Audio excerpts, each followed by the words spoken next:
Thank you so much for coming and being part of the EarthStock Eco-Spiritual Summit. I have a treat for you. I have Claudia Valdes Vega. She's a psychic medium, initiated Mayan timekeeper, and she's a council member of the union of the EQCC, the Eagle, Quetzal, Condor, and Colibri. That's a hummingbird. She's on the EarthStock Grandmothers Council and is the owner of Treasures for the Soul and steward of Stoneheart Spiritual Retreat. Now, Claudia will present the Mayan Cosmovision and the sacred calendar. Thank you so much, Nan Claudia, for being here with us. Thank you so much, Shannon. This is your space. Thank you. It's good to be here. Yes. Yes, it is. It's good to be here. The Mayan calendar is actually something I want to talk to everybody about. The Mayan calendar is the people's calendar. It is one of the most ancient and original calendars. In Guatemala, there was over 20 calendars. There was the Venus, there was the agricultural, there was the ceremonial, but we also have the daily calendar, which is called the Chochki. And that one really is, again, a people's calendar. It is ever evolving, and it really does keep us in tune and harmonize us with the natural energies that are here in the universe. Anything from up above to down below.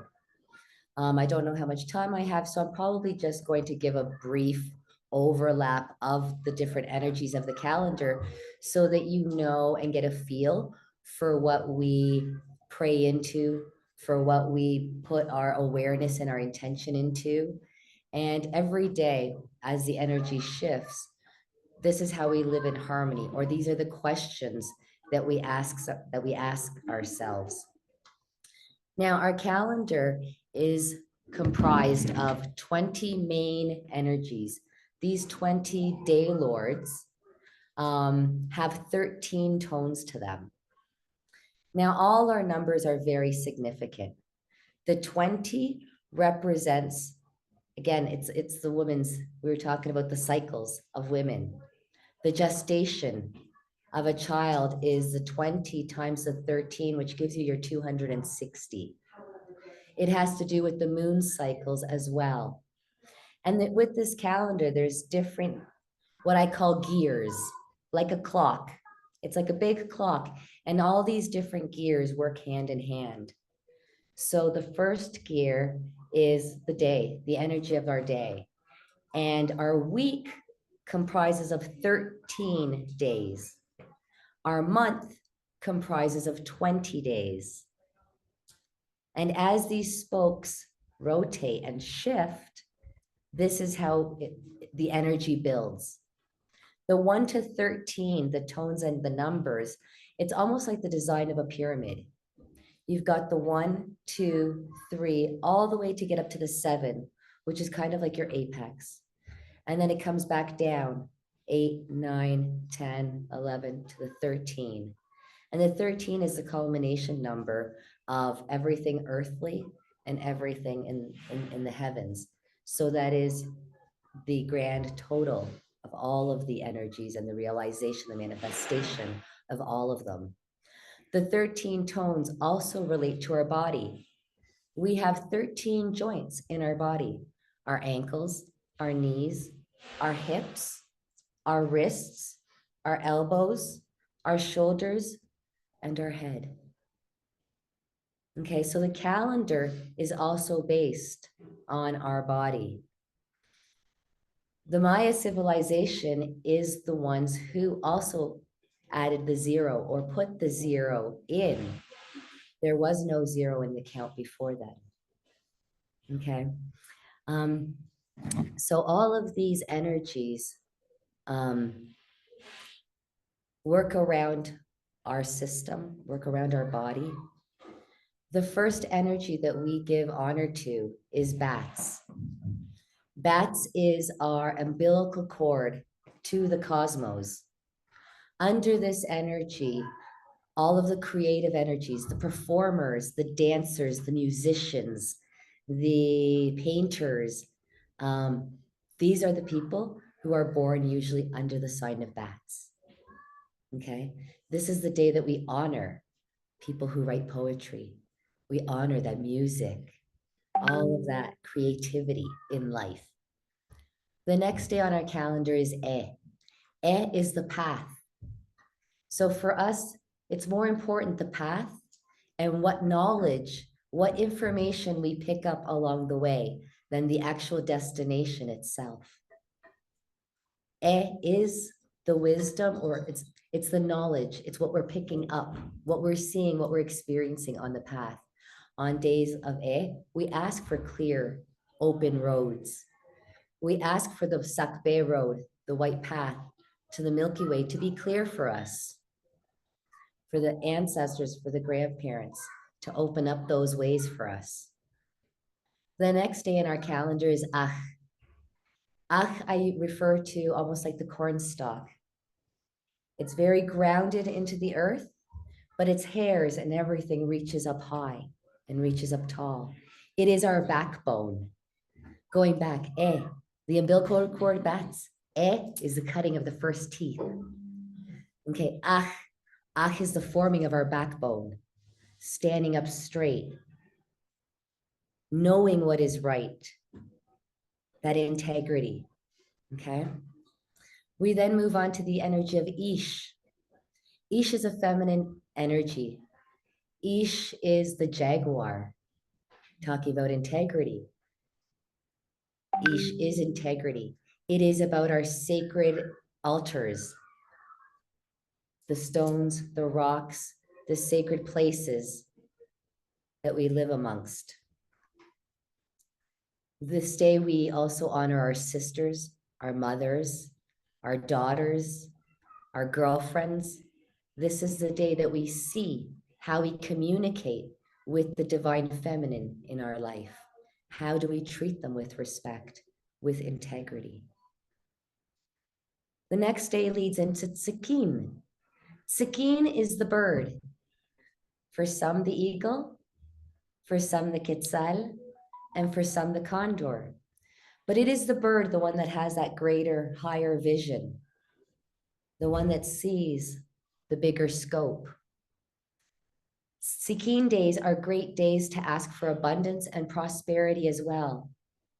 In the Maya tradition, we do not believe that asking for prosperity, abundance is a negative thing or it shouldn't be done.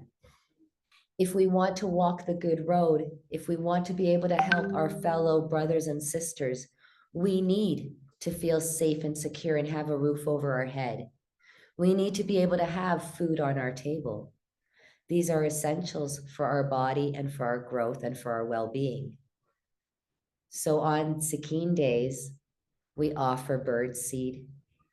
We ask for our abundance to come in. We ask for the higher vision to help our communities. That is the day of Tzikin.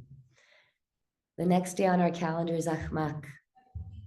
Achmak is about pardon and forgiveness and reconciliation. One of the things that we tend to do, especially when we've been gathering like this, is we ask for pardon and forgiveness for anything that I may have done to offend you, said to offend you, consciously or unconsciously, because I may not have been aware, because I may have been rushing. This is a day to also forgive and pardon those who have offended and hurt me, knowingly or unknowingly. I think these days on our calendar, as you notice, all lead us to have a balanced life. All lead us to be able to move through these energies without having them stuck and held on. Because you know, at least every 20 days, you're going to be talking about pardon and forgiveness and reconciliation. The next day we move into is Noch. Noch is the wisdom. Noch is the knowledge. It's not just the books and what we read. but it's what we are learning and how we are taking it in and how we are putting it to use. Are we learning from our mistakes? Are we trying to do better each day, better than what we did the day before? Are we taking the knowledge forward with us? Or do we get that lesson for those 2 minutes and just ignore it afterwards? So again, Noch is about the wisdom. Then we move on to Tihash. Tihash is known as the obsidian blade. Tihash, the obsidian blade, we used to use it for scrying, looking into that deeper well. Tihash, that obsidian blade, the way I look at it is it's for healing. And that blade can be used in 3 ways. 1, as the warrior blade to protect and defend the home in your space. 2, the surgeon's blade, the one that cuts away and removes the disease. And 3, the sculpting tool, the chisel, the sculptor who removes the excess clay so that they leave that beautiful image that they're creating or what they're bringing to life and what they're molding. So they're taking the excess away. To me, that is the obsidian blade, cutting what no longer serves out of the way, Tihash. Okay. After Tihash, we have Kawok. Kawok is seen as the turtle, the midwife. All of our energies, all of our day lords also have an animal, a totem animal that represents them. Kawok is the midwife. This is the energy, feminine energy, and she is the one that supports the community, the midwife. She is the one that protects our divine masculine, Kawok. So again, we think about what we are midwifing, what we are bringing to manifestation on days like today. How are we helping our communities? Then we move on to Achbu. Achbu is our sun god. This is the energy of the hunter, the blow hunter. Achbu is the divine masculine that protects and defends the divine feminine. And do you see how they kind of unfold one to the other? Right? Always that balance as well between masculine and feminine. Nature, humans. Then from Achbu, we move on to Imosh. Imosh is that primordial energy. It's the primordial waters represented by the crocodile. Imosh is our sacred waters, the rivers, the lakes, the streams. Imosh is the emotions. Okay, so how are our emotions affecting us? How are our emotions affecting others? Are we in good balance? Are we holding on to some emotions that we just need to let flow through us? And after Imosh, we recognize in the next calendar day, Ik. Ik is our breath. It's the wind. Ik and our breath and the wind is what gives everything movement. Nothing moves without the wind. On Ik days, how do we speak? What are we saying? How is our message going to be received? How are we putting our message out? On days of Ik, it's good just to take those extra couple of deep breaths.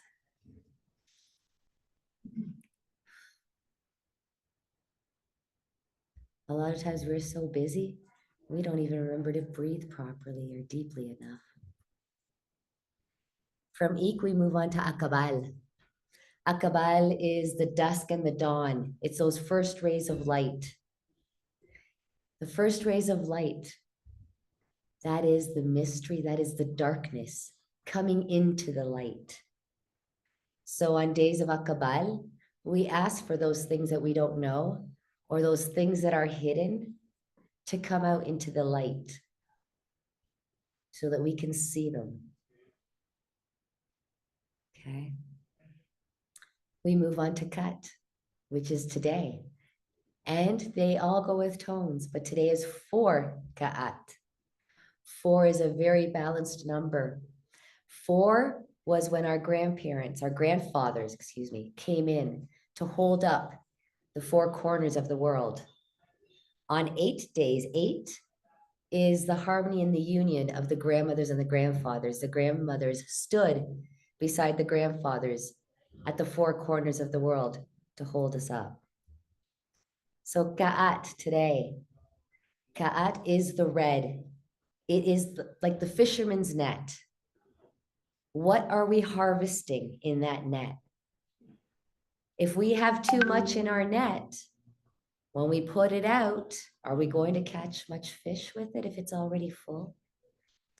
I also look at it almost kind of like in today's terms, because a lot of people aren't fishermen carrying around nets, but a lot of us carry bags and knapsacks. How heavy is your knapsack?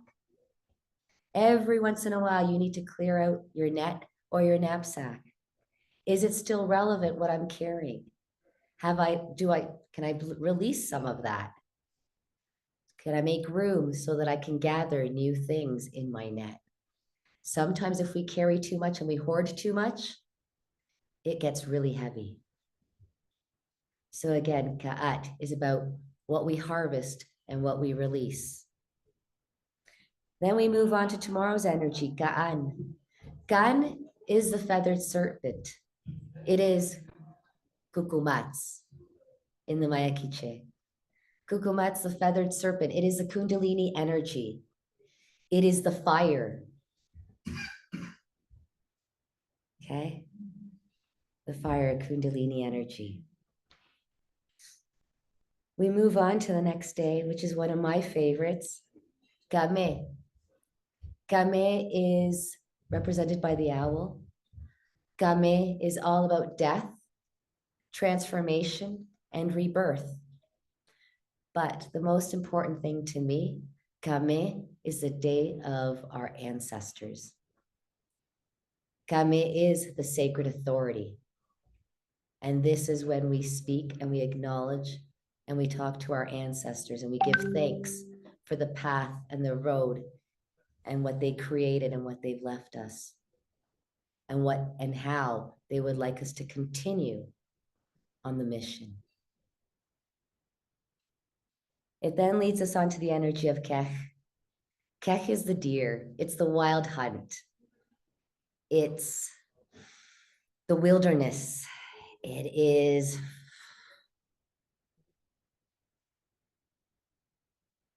running rampant through the woods, through the forest, through the woodlands.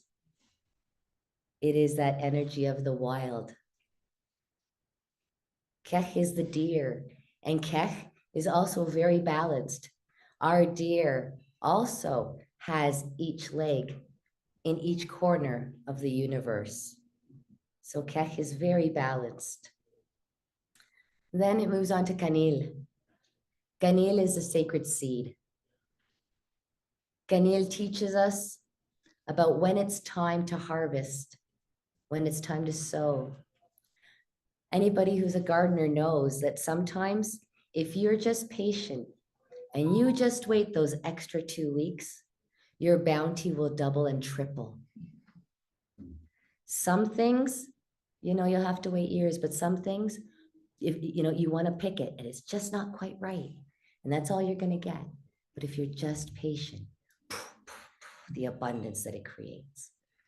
So again, Kanil teaches us about that harvest, when it's ripe, when it's time. I guess lessons of patience also come with Kanil. So these are the things that we give thanks, we question, we honor on the days of Kanil. It then moves us to Toch, our second to last. But again, we just start continuing all over again. But Toch was given to us by the god Tohil. Tohil gave us the fire. That's what Toch represents, the fire. And all Toch asked in return was that we make offerings. It's beautiful if we make offerings to the fire, but it's also great to make offerings to Mother Earth, to the trees, to all of our elders on Mother Earth. So Toch is about the payment. On days of Toch, if there is a debt, even if you can't pay it all, make a phone call and make arrangements. I will cover that. I will make arrangements on this day. Toch is about the reciprocation. So on days of Toch, it is important to make offerings. People that are born on this day or have this energy in their cross, it's important that they make offerings. And then we end up moving to Tsi. Tsi is the dog. It is the wolf. It is the coyote. It is our canine helper. Tsi is about law and justice. Kame, the ancestors, it's sacred authority. But the people under Tsi, justice and law, a lot of our politicians, our judges, police officers, Tsi. They are Tsi energy. So we can ask for assistance. I never stress about the police, ever. Why? Because they're there to be of service. If that's how I view them, that's how they respond. Right? They set the law. If I need assistance, see energy. Okay?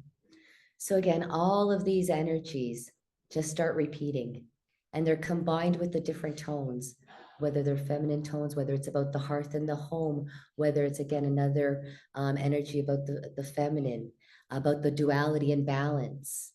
All of these spokes intertwine, and that's what gives us our sacred calendar. I really do suggest and encourage people to delve in and to take a look at our Tzolk'in or our Chokki calendar. There are a couple of others floating out there. Do what you wish, but I would stay to the traditional timekeeping calendar that we have. It is in balance. It has been used for thousands and thousands of years. And again, it keeps us whole. It keeps us in balance as much as possible. Yeah. That's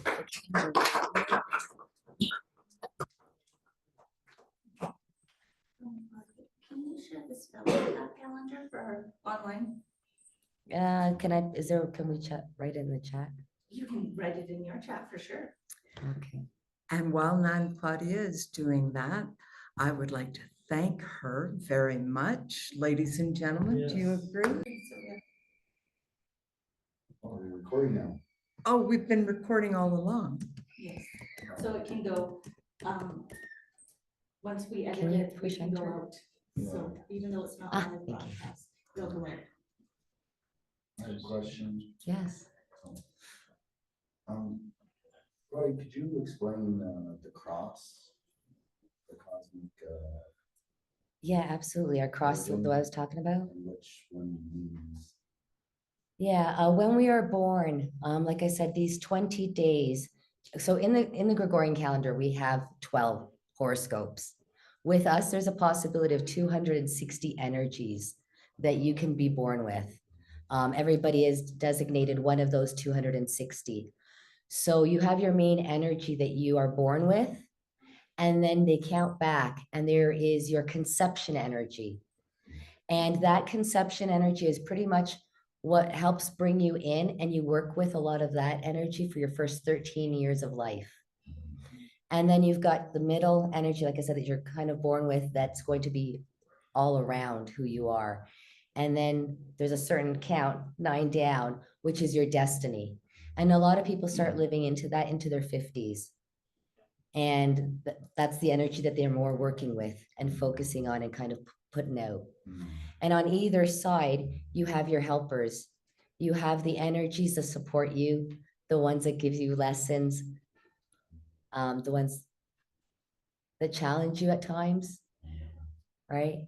So again, that's how our cross works for the main. But then you can break it down, and the ones on the side will go back to their conception and their destiny. So I tend to work with 5. A lot of the elders in Guatemala will work with all 9. Yeah. Yes, Steve. So I am never one to be willing to admit that I'm ignorant about things. I'm not willing to admit that I'm ignorant about things. And I remember hearing back about a decade ago how the Mayan calendar ended in 20. And as a result, it makes me curious to see that here we are in 2024, and I don't recall hearing about what happened. Okay, great question. Remember how I was telling you about the different cycles? Yes. You've got the day, you've got the week, which is 13 days, you've got the month of 20 days, you've got your year of 260 in this calendar. What we were experiencing at that time was the end of a Baktun. And we were entering into the 13th Baktun. So you're talking about bigger periods of time, like 5,200 years time. There's 144,000 years. So these are bigger cycles. So one of the cycles, the 12th Baktun, was ending, and we were entering into the 13th Baktun. And nobody else knew about it, but they let that rumor continue. Chicken little end of the world. And it's okay. Sometimes you have to know who to ask, and they weren't necessarily talking to the Mayans at that time, were they? No, and like I said, it's just, I was ignorant and heard it, and now that I have a chance to see and maybe speak to someone who knows more than I do. So it's a bigger cycle that we've entered. Oh, that's exciting. Mhm. That's really exciting, I feel. I am so in awe of what you do, what you know. And ladies and gentlemen, you get to hear her again tomorrow, you know. She's one of my guests. Oh, yes. Oh, yeah. It's been a long week. Yes.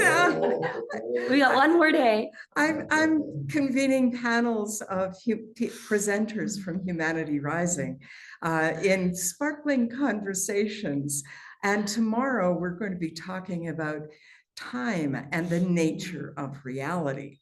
And so I feel this is going to be a very interesting conversation. She is only one of 4 panelists, I think.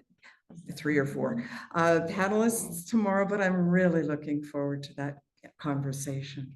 Thank you so And much. time, we will talk probably about time out of time then, because we have 5 of those days in our Mayan calendar as well. That is working with a different calendar, but that is 360 days. And then we do 5 days. When you see our calendar is not the one with the face and the tongue sticking out. Our Mayan calendar has got the time carrier who's carrying the Nawal on his back. So basically at the end of the 360 days, he puts down the time, and it takes 5 days before the next carrier picks it up for that year. And we go between 4 time carriers, and they rotate. Aren't they For a rotating year. now? Like we're moving into some of those rotations. Our time at a time, our days of Wayeb are usually around February, mid-February is when it happens. What happens during those days? We do a lot of prayer. We do a lot of, say, divination. There's a lot of tools we put down though. And it's time to commune in different ways. That's the way I'll say that. So we spend a lot of ceremony. We do a lot of ceremony during those 5 days. Day and night, day and night, day and night. Yes. And where did we find this calendar, the right one? Amazon. No, thank you. No, thank you. It's interesting because a lot of people have asked me, and there used to be a really, really good app, and unfortunately you can't really get it anymore. I have, when I bring them back from Guatemala, and they're little desktop calendars. I've actually been talking with my partner and we are going to find a printer and I'm going to make some up for up here. Because a lot of people have been asking me, how do we follow them? I, at one point in time, said I would be doing, a 15, 20-minute morning introduction to the energy, offering it with a a, ca- bleh, a candle. But I end up traveling and moving and too much. And sometimes I don't have internet. So I am going to get some printed out. So just take my information down and as soon as I do get them printed out, they will be available for everyone. About tune that's ending and beginning, there's a time period, correct? That there's like a leeway time that starts that next one and so 13, 20, 52. 144. 44.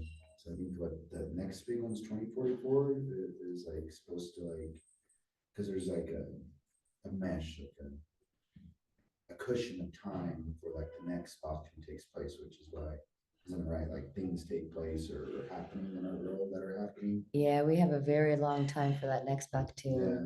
We won't be here to see that. That's a lot of years. But yeah, again, time.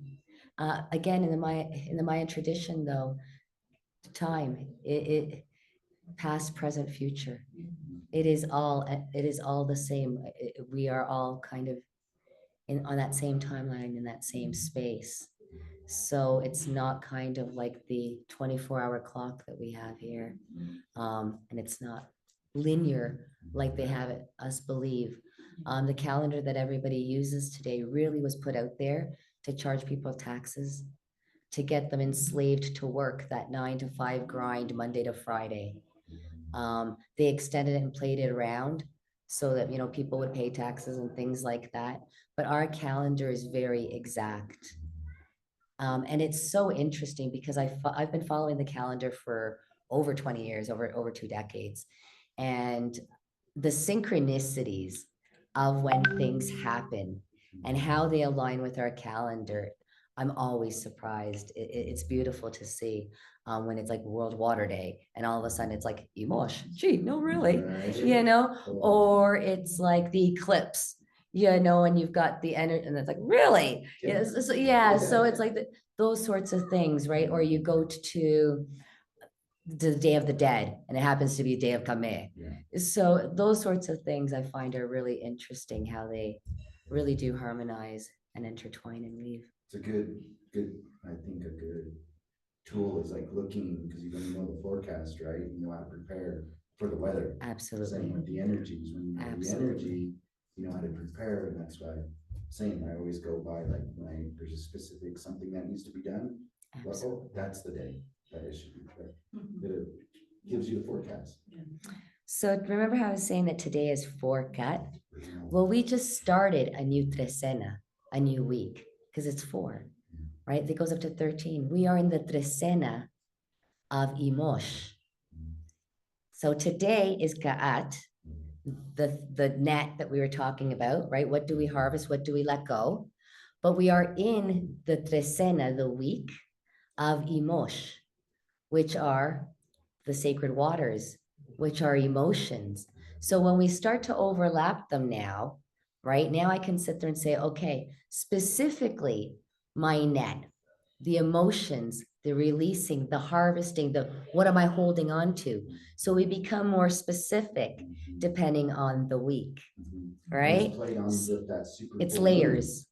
It's all like that super full moon, and it's leading into just exactly what you're saying. Absolutely. Which I think people are like, it's intense. Because we're looking at the net, we're looking at these emotions. Absolutely. Yeah. So again, our day, our week, our month, it just kind of layers the depth of how we see it or how we look into it, how it supports us.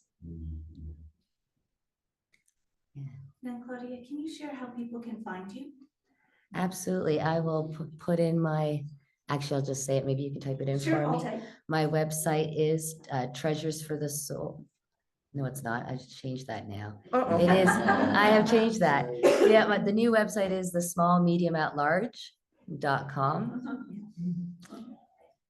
You can find me on Facebook though, under Treasures for the Soul, under the Small Medium at Large, or Claudia Valdes Vega. There is one out there that's Claudia Valdes, but that's an old one.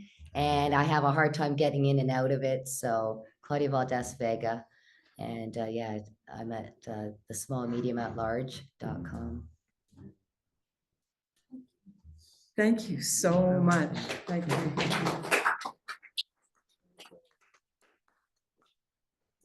And now I'm going to pass it over to my partner because Oh, he's got the next presentation going. well, why don't you introduce him and I'll You just introduce slide, him. well, I don't know enough about him to introduce him to me. You'll give us the deeds, right? Do you want separate recordings?